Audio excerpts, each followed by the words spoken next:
Bienvenidos a todos, yo soy Rachel Campos Duffy. Lo que viene, los Estados Unidos de América declaran la guerra a los cárteles criminales en el hemisferio occidental, con el presidente Trump publicando un video en Truth Social del ejército de los Estados Unidos volando por los aires un barco del cartel lleno de drogas en la costa de Venezuela. Con la presión aumentando sobre el dictador venezolano Nicolás Maduro, invitamos al programa la mujer más valiente de toda América Latina, María Corina Machado, para su reacción en minutos.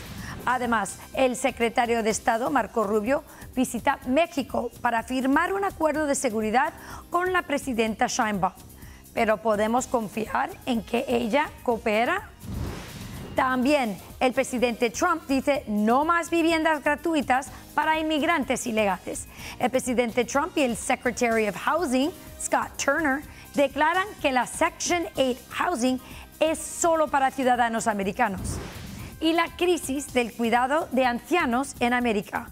Con los costos por las nubes, explicaremos qué puede hacer el gobierno para ayudar a las familias hispanas que están luchando por cuidar a sus seres queridos ancianos. Fox Noticias empieza ahora.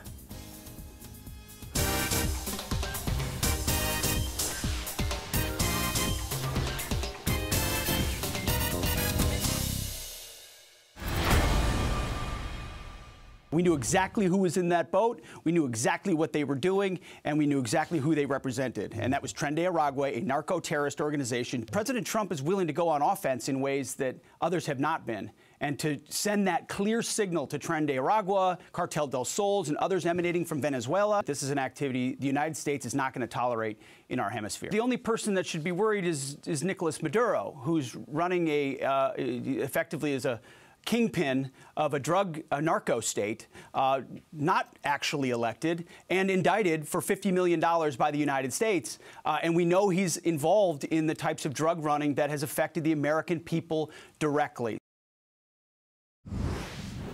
Comenzamos con una Fox alerta. La administración del presidente Trump confirma que los Estados Unidos declaró oficialmente la guerra a los cárteles de drogas. Bajo las órdenes del presidente Trump, Estados Unidos hundió un barco de drogas en el Caribe. 11 narcoterroristas vinculados al Tren de Aragua ahora están muertos. El mensaje a estos terroristas y su aliado narcodictador Nicolás Maduro es claro y fuerte. El barco con narcóticos se dirigía a los Estados Unidos. Ningún americano resultó herido en el ataque. We have a lot of drugs pouring into our country, coming in for a long time, and these came out of Venezuela and coming out very heavily from Venezuela. A lot of things are coming out of Venezuela. So. Y ahora mismo alrededor de 4.500 militares americanos están en el Caribe buscándolos a todos. Y el momento es crucial. El secretario de Estado, Marco Rubio, está en México, una nación que también se ha convertido en un narcoestado, para firmar un acuerdo de seguridad. Antes de su llegada, Rubio volvió a decir que Maduro y su régimen deberían tomar estas acciones en serio. The president is going to be on offense against drug cartels and drug trafficking in the United States. It destabilizes not just the country, but the entire Caribbean basin. These particular drugs were probably headed to Trinidad or some other country in the Caribbean, at which point they just contribute to the instability these countries are facing. So the president's been very clear that he's going to use the full power of America and the full might of the United States to take on and eradicate these drug cartels, no matter where they're operating from and no matter how long they've been able to act with impunity. Those days are over. Mientras tanto, el dictador venezolano Nicolás Maduro se derrumba. Nunca se ha visto tan débil. Y esta es la prueba de que está volviéndose loco. Él realmente cree que puede enfrentarse al presidente Trump. 8 barcos militares con 1.200 misiles y un submarino nuclear apuntan a Venezuela. Es una amenaza extravagante, injustificable, inmoral y absolutamente criminal, sangrienta. Absolutamente criminal. Ellos han querido avanzar hacia lo que llaman la máxima presión, en este caso es militar. Y ante la máxima presión militar, nosotros hemos declarado la máxima preparación para la defensa de Venezuela. Pero la líder de la oposición, María Corina Machado, ve algo más: esperanza. El gobierno Trump finalmente está aplicando la presión que el expresidente Biden nunca se atrevió a hacer. Y esa presión es necesaria mientras más líderes de la oposición son secuestrados, incluyendo a Juan Pablo Guanipa. La oposición dice que a Juan Pablo se le negó el proceso legal, incluyendo una defensa. El secretario de Estado, Marco Rubio, ha pedido su liberación. Hoy, alrededor de 1.000 prisioneros políticos permanecen en la cárcel en Venezuela. Las condiciones son tan brutales que algunos han intentado suicidarse. La fiscal general Pam Bondi de los Estados Unidos recuerda al mundo dónde está América con una recompensa de $50 billones por la ubicación de Maduro. Well, this is twice the highest reward previously offered for any American fugitive in our nation's history. And here's why. This is not a legitimate presidential regime. He is a narco-terrorist. He and his associates are flooding our country with cocaine as a plot against America. He is one of the biggest drug traffickers in the world, and he must be brought to justice. Cocaine, other drugs are killing Americans. La líder de la oposición venezolana, María Corina Machado, está conmigo ahora. Bienvenida. Muchas gracias, Rachel. Un placer. Anoche el presidente de los Estados Unidos, a través de las redes sociales, mostró al mundo un video del ejército de los Estados Unidos destruyendo un barco narcotraficante. ¿Cuál fue la reacción del pueblo venezolano a este video? Bueno, en primer lugar, una vez más, nosotros tenemos que agradecer que el presidente de los Estados Unidos, Donald Trump, y su administración reconozcan y actúen de cara a Maduro como lo que es, el jefe de un régimen narcoterrorista que se ha encargado de destruir nuestro país, desestabilizar la región y convertirse en una verdadera amenaza a la seguridad nacional de los Estados Unidos. Son años tratando de que el mundo reconozca esta realidad y actúe en consecuencia. La realidad es que esto es una operación que se trata de salvar vidas, Rachel. Salvar vidas, no solamente vidas de venezolanos, vidas de americanos, de estadounidenses también, porque Venezuela en efecto se ha convertido en el principal puente para el tráfico de drogas al mundo. El 24% de la cocaína del mundo que se trafica, según la DEA, hoy en día pasa por Venezuela y cada día se produce más. De modo que este es un momento en el cual efectivamente Nicolás Maduro empieza a entender que el tiempo de la impunidad se acabó. Se acabó, que habrá justicia. Y en Venezuela efectivamente surge un sentimiento de esperanza, de lucha y de unión de un país que lo vamos a construir de manera segura, ordenada y pacífica para que aquellos millones de venezolanos que se han ido puedan regresar muy pronto a casa. María, a medida que aumenta la presión sobre Nicolás Maduro, él está también intensificando la represión. Háblanos sobre los recientes abusos a los derechos humanos. Fíjate, como es evidente que Maduro no tiene ninguna capacidad de retaliación frente a Estados Unidos, al presidente Trump y al resto del mundo, entonces, ¿qué hace? De la manera más cobarde, arremete con los más vulnerables. ¿Quiénes son? Los venezolanos que están presos, los presos políticos. Hoy en día, como bien decías, tenemos más de 800 presos políticos, casi 100, Rachel, que están desaparecidos o con aislamiento prolongado, que no los ha visto su familia, sus abogados. No sabemos dónde están. Y efectivamente, hace unos días yo denunciaba que al menos 9 presos políticos en la cárcel de Tocorón intentaron suicidarse. ¿Por qué? Porque las condiciones son tan inhumanas que sienten que ya no tienen posibilidad de subsistencia. Les dan comida con gusanos, los tienen días encerrados en sótanos desnudos, no les permiten ver el sol, les niegan el acceso a la salud, al agua. Entonces, esto es algo cruel lo que está ocurriendo en este momento y nosotros queremos que el mundo sepa que estas son prácticas de terrorismo de Estado, tal como lo ha establecido la propia Comisión Interamericana de Derechos Humanos, crímenes de lesa humanidad que van a ser juzgados y los responsables van a tener que enfrentar la justicia. Eso sí que es muy triste. La fiscal general, María, de los Estados Unidos, Pam Bondi, como tú bien sabes, está ofreciendo una recompensa de $50 millones por información que conduzca a la captura de Nicolás Maduro. Si alguien de su círculo cercano lo entrega o si Maduro él mismo decide negociar una salida de Venezuela, ¿están tanto tú como Edmundo González realmente preparados y capacitados para tomar el control institucional y territorial de Venezuela y lo pueden hacer de una manera pacífica?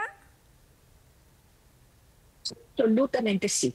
Fíjense, Maduro pretende hacerle creer al mundo que una transición a la democracia, su salida del poder, traería caos. Y eso es mentira.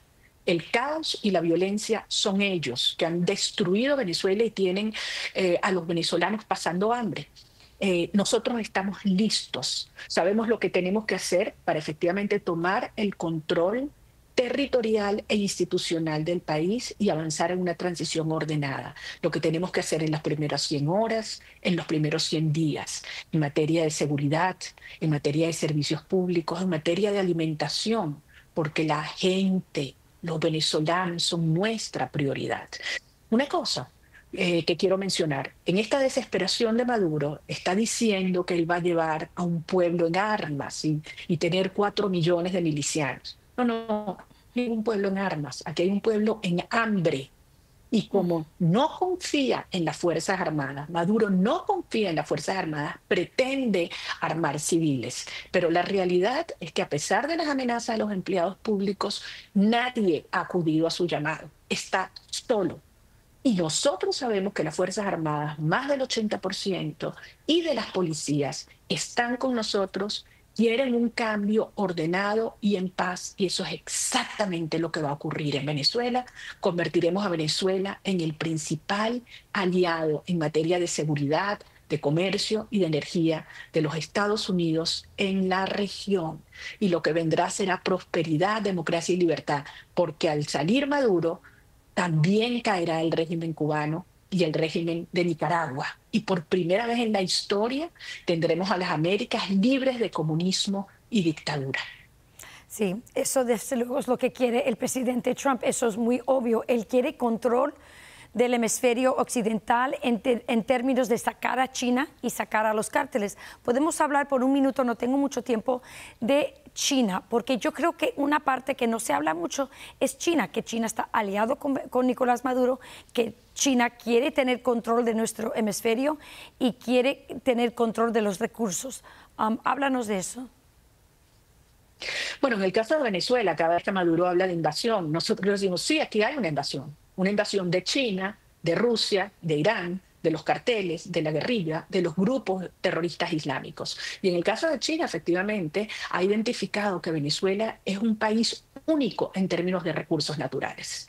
Minerales, metales, obviamente petróleo y gas. Por lo tanto, Venezuela se convierte en un enclave estratégico. Pero lo hemos dicho muy claro, con la transición a la democracia, Venezuela será el gran aliado de los Estados Unidos y aquellos agentes extranjeros que han querido usar nuestro país como un elemento de santuario para la desestabilización de Occidente, saldrán de Venezuela. Nosotros vamos a asegurar que Venezuela sea un país aliado a los Estados Unidos que promueve la prosperidad y la seguridad en todo el hemisferio.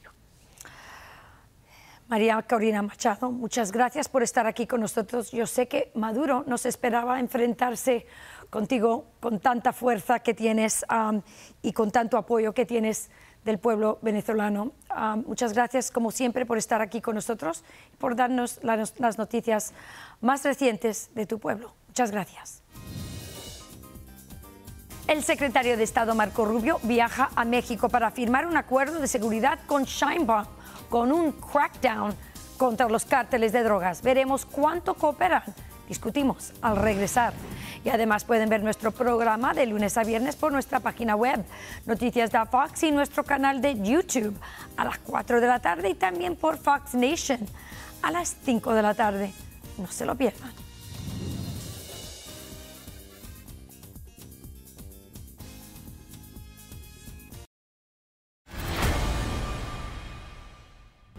Bienvenidos de vuelta a Fox Noticias. El secretario de Estado Marco Rubio está en la Ciudad de México. El primer secretario de Estado latino realiza su primer visita oficial a México, pero no es su primer viaje al sur de la frontera. Hoy marca su cuarta visita desde enero.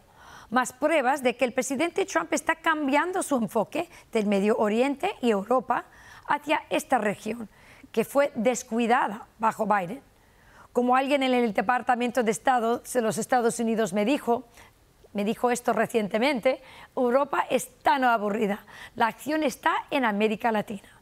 La gran pregunta es, ¿calmará esta visita las tensiones entre la presidenta Claudia Sheinbaum y el presidente Donald Trump?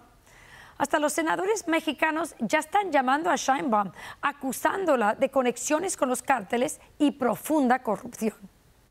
Y la presidenta Sheinbaum no ha hecho nada al respecto, insisto, porque la asociación de su partido de Morena con los cárteles es tan fuerte, es una interdependencia económica tan importante que no toca a los cárteles.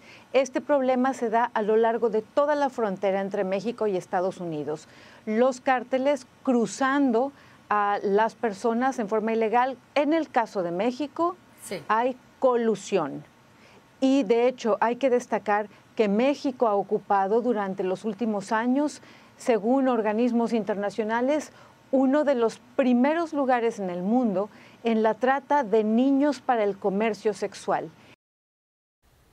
Sin embargo, Rubio dice que ella está lista para firmar un acuerdo de seguridad con los Estados Unidos. We're going to take on drug cartels wherever they are and wherever they're operating against the interests of the United States. The president's top obligation is to secure the national interest and the national security of our people. I know of no president that means that more than this one, our president now, President Trump. Asegurar la frontera sur de América fue el primer paso para limpiar el hemisferio occidental. Ahora el presidente Trump ha puesto su mirada en el crimen organizado, en los cárteles de drogas e incluso la influencia de China en América Latina. Pero a pesar de todo esto, la presidenta Claudia Sheinbaum está fracasando gravemente. Solo hay que ver los números, casi 30.000 homicidios desde que Sheinbaum asumió el cargo hace menos de un año. A este ritmo podría superar a su mentor, presidente Manuel López Obrador, quien vio bajo su cargo más de 200.000 asesinatos, a pesar de su política de abrazos, no palazos. Aunque la violencia continúa, Sheinbaum se niega a aceptar ayuda directa de los Estados Unidos para combatir a estos narcoterroristas que ahora controlan más del 40% del territorio mexicano. Una duda, la política de construcción de la paz se decide soberanamente en México. Nadie influye en ella, solo nuestra honestidad, convicción y certeza de que las y los humanistas sabemos gobernar con perseverancia, estrategia y damos resultados. Sheinbaum intenta verse serena, segura y tranquila, pero su propio Senado cuenta otra historia, una historia de caos. Los legisladores literalmente pelean entre sí dentro de la Cámara y muchos dicen que es porque el partido de Sheinbaum, Morena, quiere silenciar a la oposición por decir la verdad sobre las conexiones entre los cárteles y el gobierno mexicano, y específicamente el partido Morena de Sheinbaum. Una senadora se niega a ser silenciada, es Lili Téllez, quien estuvo con nosotros aquí en Fox Noticias para denunciar precisamente lo que el Senado no quiere escuchar. Pero la valiente Lili Téllez no teme decir toda la verdad sobre México. Is Mexico a narco state? Yes, it is. And we all Mexicans know about it. And Mexicans are afraid of the alliance between the Mexican government and the cartels. that have infested our nation. The cartels have given so much money to these politicians, narco politicians of Morena, to get into office, to get the power. So they protect, the Mexican government protects the cartels. That is why President Sheinbaum doesn't want the strong American leadership to help Mexico defeat the cartels. El secretario Rubio sale de México esta noche hacia Ecuador, donde se reunirá con el presidente de Ecuador mañana. El ex senador conservador en México, Roberto Gil Suárez, está conmigo ahora. Bienvenido. Buenos días, Rachel. Un gusto saludarte nueva cuenta en Fox News. Muchas gracias. Bueno, ¿asustará a Sheinbaum la visita de Marco Rubio y el buque de la Marina frente a la costa de Venezuela para que ayude plenamente con los Estados Unidos para eliminar los cárteles en México? La visita del secretario Marco Rubio ha generado una enorme expectativa en México.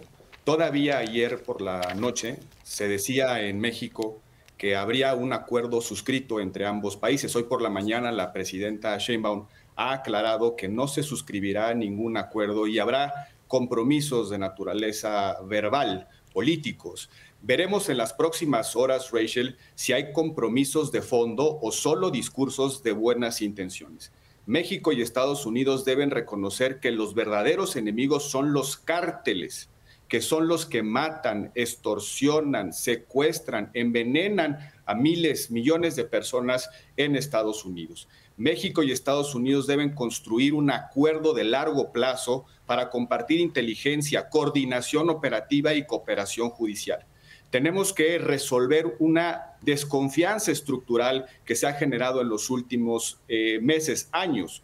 Primero, tenemos que enfrentar el problema de los cárteles como una amenaza clara y presente para los dos países. Es increíble que en Estados Unidos vean a los cárteles como una amenaza terrorista y para México sea un problema de seguridad pública. Hay un abismo de diferencia. ¿Cómo se pueden poner de acuerdo dos países en las soluciones si los dos países entienden el problema de manera totalmente distinta? La segunda prioridad es reducir a su mínima expresión el crimen organizado que causa violencia, que trafica con migrantes y que provoca la muerte. Los cárteles deben ser desmantelados. Y lo tercero, muy importante, es momento de acabar con las redes de protección de la narcopolítica. En eso se tienen que poner de acuerdo los dos países, aprovechando esta visita del secretario Marco Rubio. Yo creo que la pregunta, Gil, entonces es, ¿a quién le tiene más miedo, Claudia? ¿A Trump o a los cárteles? Yo creo, Rachel, que tiene que haber comprensión mutua de quiénes son los enemigos. La cooperación duradera entre México y Estados Unidos solo será posible si primero tiramos a la basura la política criminal y fallida de abrazar desde el gobierno a los delincuentes que nos impuso Andrés Manuel López Obrador. La cooperación será creíble entre los dos países si dejamos atrás la pasividad, la tolerancia y la complicidad ante los cárteles. Y claro, habrá resultados en la colaboración cuando se entienda que un gobierno decente combate a los criminales por convicción y deber patriótico, no por presión comercial, diplomática o judicial. Un esfuerzo consistente por parte del gobierno mexicano en contra de los cárteles es el paso necesario para superar este nivel crítico de desconfianza, pero no es el único. Debe actuarse con toda energía, con toda firmeza en contra de las redes de complicidad política de los cárteles. Esa protección institucional con la que cuentan alcaldes, gobernadores, jefes de policía, que están protegiendo a los cárteles para que hagan sus actividades ilícitas y causen daño a las dos naciones. Y ahí está el dilema de la presidenta Sheinbaum. ¿Construye acuerdos con Estados Unidos o mantiene los pactos de impunidad narcopolítica de Andrés Manuel López Obrador? No se pueden las dos cosas. O se está del lado de la lucha por la seguridad o contra los cárteles. Pues es obvio que ella está conflicted, tiene un conflicto, ella no sabe qué hacer. Yo creo que ella tiene vínculos, como dice la senadora Tellez, con los cárteles. Yo creo que ella también tiene miedo. A ver lo que sucede, a ver si tiene más miedo a Trump y a Marco Rubio que a los cárteles. Roberto Gil Suárez, muchas gracias por estar aquí con nosotros. Muchas gracias a ti, Rachel. Gracias a Fox News. El presidente Trump dice no more free rides para los inmigrantes en las viviendas de Section 8 y exige que el dinero de los contribuyentes se destine primero a los americanos, a los ciudadanos. Analizamos al regresar.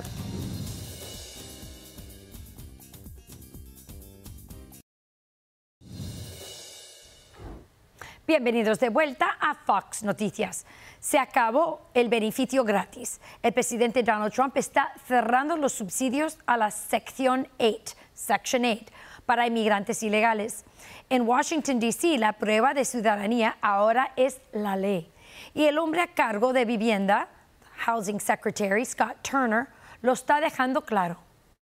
President Trump is serious not only in cleaning up the crime in our streets, but also American citizens will be prioritized when it comes to living in HUD-funded, government-funded housing. We just sent out a letter to the D.C. Housing Authority, and it has been received by them. And as you said, they have 30 days to give us a full, comprehensive account of everyone living inside of D.C. housing authorities that are receiving Section 8 vouchers or any type of HUD funding. We want the names, the address, the number of people in the unit, the size of the unit, the cost of the unit, and they must give us their American citizenship status or eligible immigration status.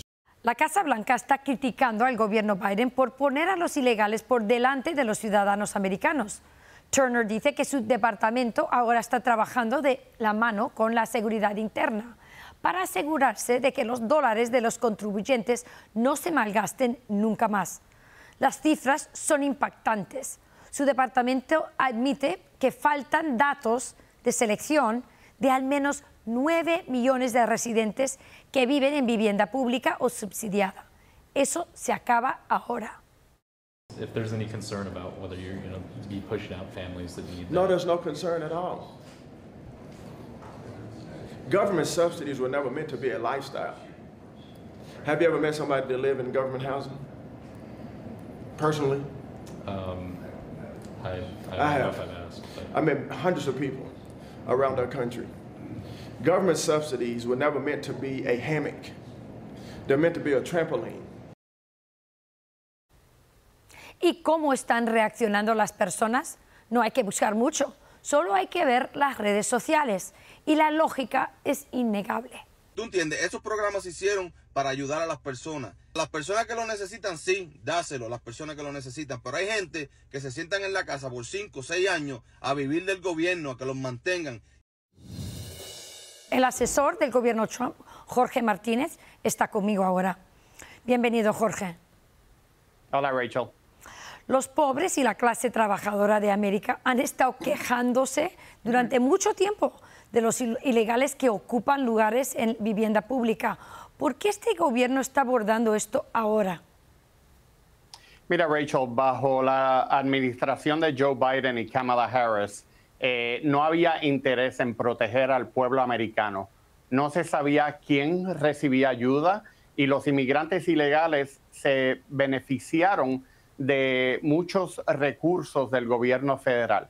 La administración Trump obviamente cree que esto no es justo para el contribuyente americano y pusieron un cierre a un sinnúmero de cosas para asegurar que aquellos que estén recibiendo fondos federales o ayuda del gobierno federal sean ciudadanos o personas que están aquí residentes legales permanentes para asegurar que no haya un abuso del sistema y que las personas que sí son legales se puedan beneficiar de estos programas. Sí, suena muy justo, pero ¿cuál ha sido la respuesta?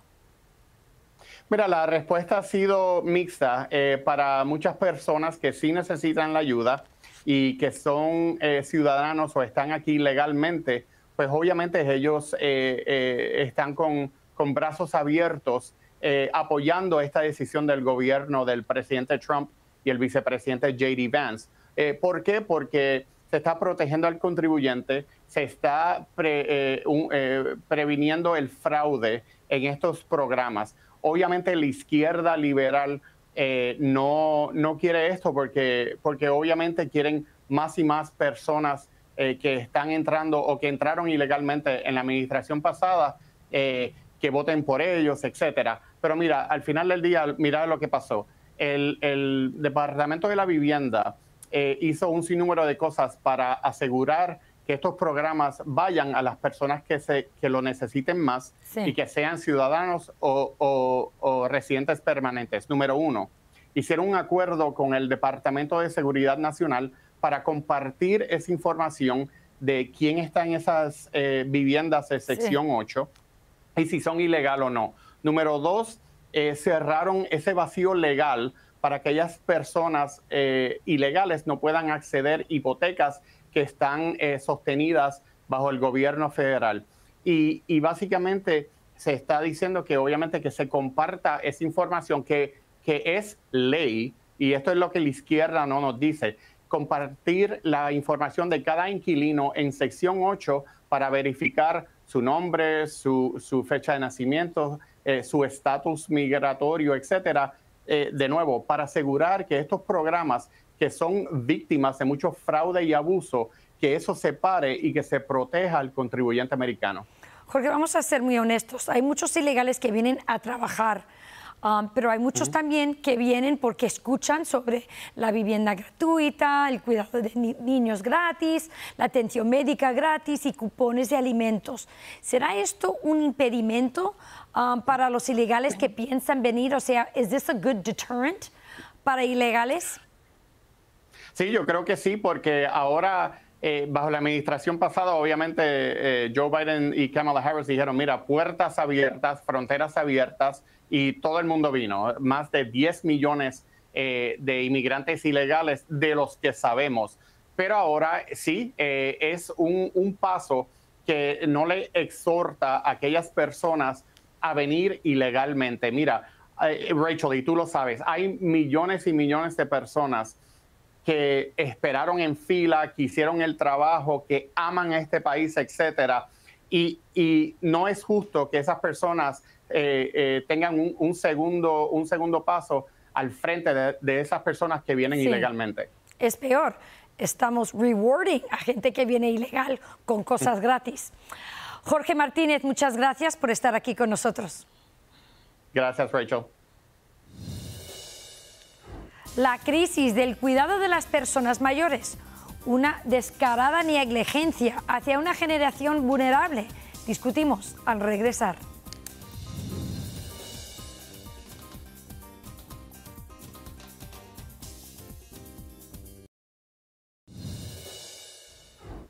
Bienvenidos de vuelta a Fox Noticias.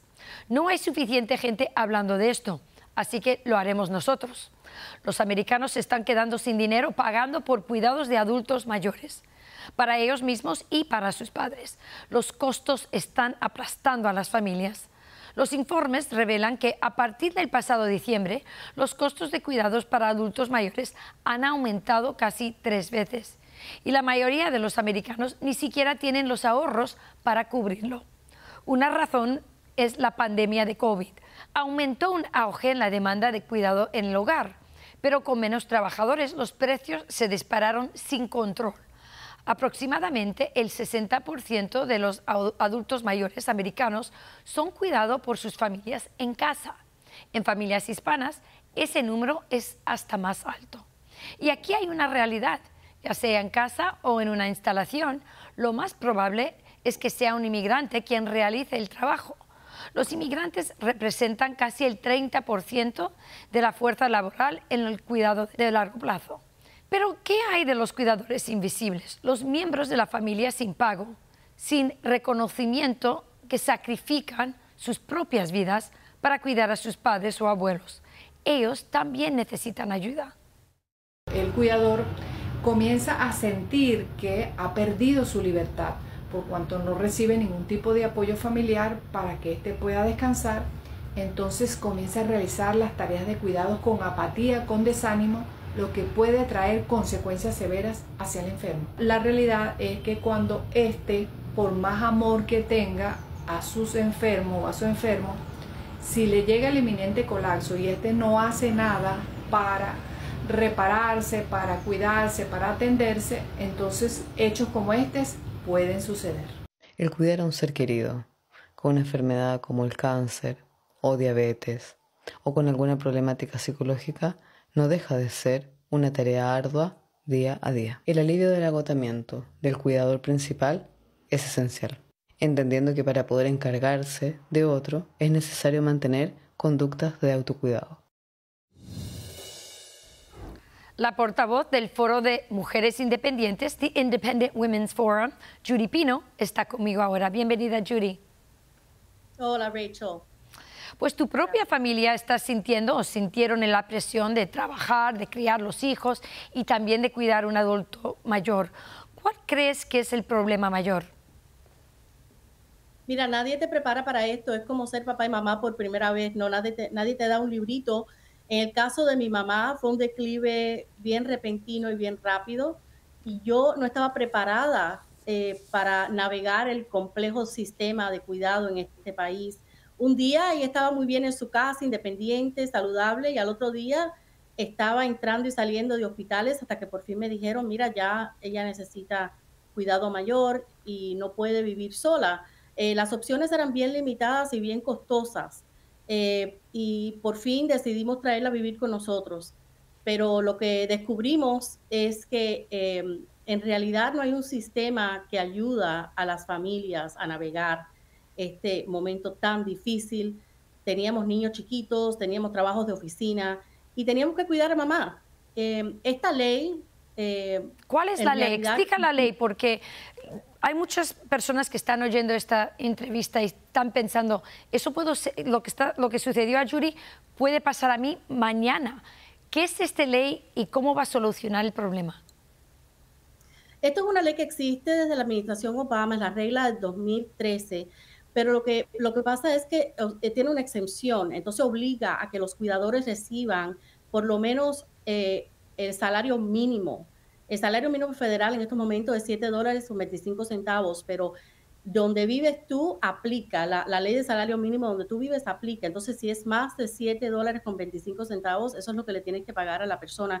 Y también tiene derecho a pago de horas extra por más de 40 horas. Y como tú bien sabes, Rachel, cuidar a una persona mayor que está enferma es un trabajo de 24 horas, 7 días a la semana. Y mi mamá ya tenía demencia, lo cual siempre estábamos vigilantes durante la noche y simplemente no teníamos el cuidado que ella necesitaba porque era tan costoso. Entonces tuvimos que hacerlo privadamente porque mediante el gobierno resultó demasiado complicado. Ella no tenía Medicaid, ella no se había preparado con un seguro a largo plazo, como muchos latinos no pensamos en esto. Sí. Y el Medicare no cubre el cuidado personal en casa.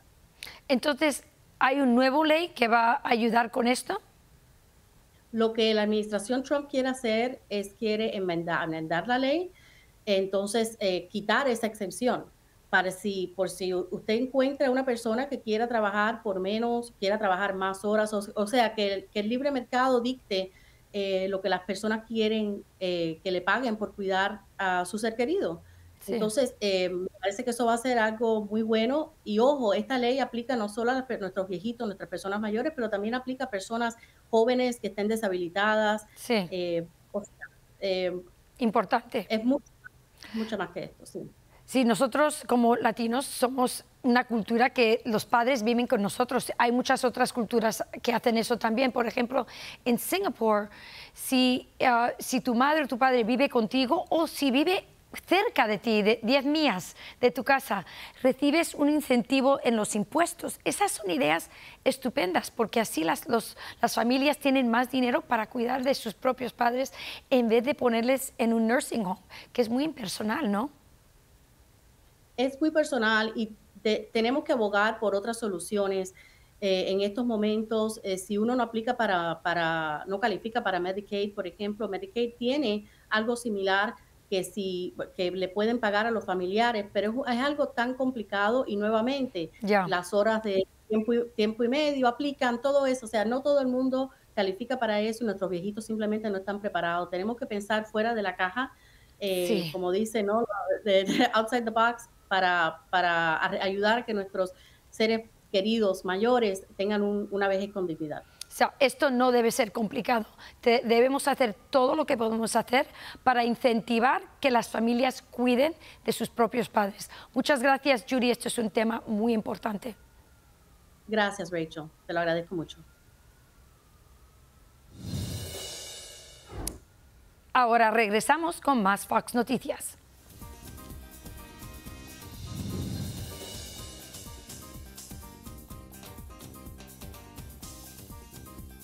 Ready? MLS is game on. Don't you? On. Stars on. Kevin Sullivan, the history maker. Messi! 30,000 friends on. Rivalries on. Red Bull New York versus New York City. MLS, this is our soccer. La MLS, toda la temporada en vivo por Fox Deportes. Muchas gracias por acompañarnos el día de hoy. Síguenos en Instagram, Facebook, X, TikTok y Snapchat para que no te pierdas absolutamente nada. Con Fox Noticias, yo soy Rachel Campos Duffy.